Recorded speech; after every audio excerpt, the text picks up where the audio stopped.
Hey guys, thank you for checking out the video. My name is G. You're watching Keeping This Tech. And today we're going to take a look at Sony's 14mm, their 1.8 G Master ultra wide angle lens. I believe this is the widest prime that they make. Previous to that, it was the 20 G lens 1.8. Now there's only two lenses with this focal range and this aperture. There's a Sigma and there's this. And now obviously the Sigma is huge. I guess the optical quality is great. It's been out for a while, but when you compare it to something like this, it looks dated and it feels dated. This is really like, the best lens that you can get for this focal range and this aperture right now. Just so the sheer size of this, also the optical capability of this lens, as well as its ability to autofocus and keep up with Sony's latest camera bodies. I've had this lens for a long time. In fact, I think it was 2 days before it was actually released to the public. I've had it. I feel really comfortable about speaking about this lens. And I've primarily used it for real estate work. So we're talking about videography and photography.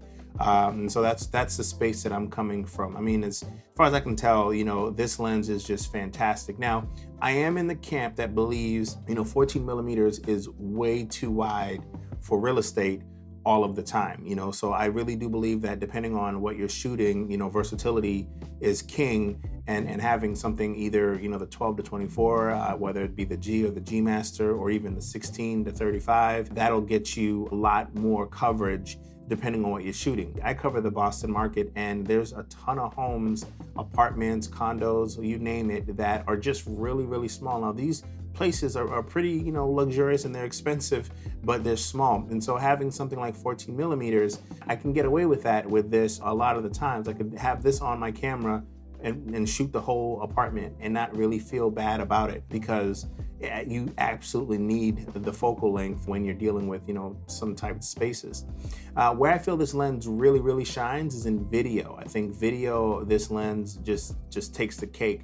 Before this lens came out, on my list, ever since I got into the Sony system and I was looking at what I would want to do if I ever went full frame, I was looking at the Laowa, the 15mm. I believe that's either an f2 or an f1.8 or something like that. The Laowa is great, obviously, but it's not an autofocus lens. This clearly is. So let's go around this lens real quick so you can kind of get a feel for this. Obviously, it's a G Master, so you get that orange badge right there. To the back of it is the aperture ring. Going over to the right here, you'll see your click button. You can turn that on, and then that starts to give you that feedback as you turn it, and you can actually hear it click. And then it gives you some resistance too, so you're not just turning this without any issue in case you don't want to do that. And when I'm filming video, I usually have this off so I can easily get my aperture where I need it to be, whether it's to adjust the light or the depth of field. And then over here, right next to that G badge, you have your focus hold button. And then you can program that whatever you want it to be within the camera body. Here's your AF MF switch. That's always on AF. I don't know why they have the option really, but I guess some people want that. For me, I'm all set with Sony's autofocus.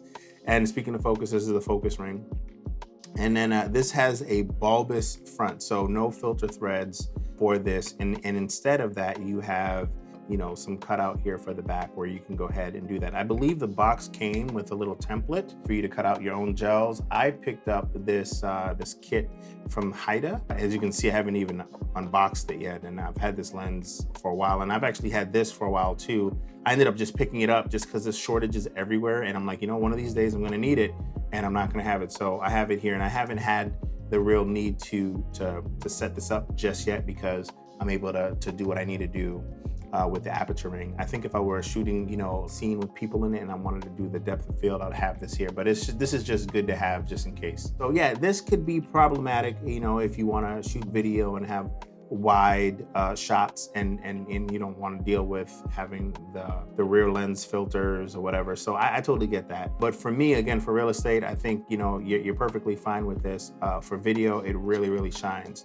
Now, if we're talking about G Master, you got to talk about something like the A7R Mark IV or A7R Mark III, because these cameras are designed to take full advantage of the capability of these lenses, right? The sensor in here, 61 megapixels, renders an incredible image from here. And I know it's crazy to think about shooting real estate with the A7R Mark IV, but I do it because, you know, there are times when, yes, I'm shooting real estate and it's for the agent, but what if there's a stager involved and I'm shooting for, the stagers, and they want to have different parts of the room, emphasized or, cropped on certain things. And so this just gives me the flexibility to do that. What's cool about the A7R Mark IV is that, it's such a high megapixel count that if you were to use it in crop mode for photos, you're getting a 26 megapixel image, which is higher than, their other full frame cameras that they have, like the A7 III. But this then becomes a 20 millimeter lens. I think it's like a 2.2 or something like that for the aperture, which is neither here nor there because you're not shooting at 2.8 for real estate anyway. You're usually somewhere in, between 8 and 11 for the aperture. But yeah, absolutely. I think if you're gonna go G Master, then you also wanna be able to know that if it's paired up with, their extreme high resolution sensor, it's going to deliver. And I can tell you it absolutely does. And hopefully, these sample videos and photos kind of gives you a bit of that. I know there's a lot of compression going on in YouTube, so you're probably not going to see that, but I'm a huge fan of this lens. I think it's fantastic. I love the size and the weight of it on, say, something like the A7S III is super light. It balances so well. This lens is just so fantastic. If there were any cons for it, I would say maybe, you'd have to say it's not as convenient as having, the filter thread on the other lenses. But at the same time, what other lens are you going to get that's going to give you that 14:1.8, right? And obviously I've been focusing a lot on real estate for this lens, but this would be a great lens if you want to do something creative, like maybe, I don't know, portraits. This is too wide for me for portraits though. I think I'm good at like 20 for the portraits. Or 24, but yeah, this is just an incredible lens, and it's great. So if you're thinking about picking one up, I'll leave links in the description, and let me know what you guys think. Thank you for checking out the video. I'll check you guys out in the next one. Peace.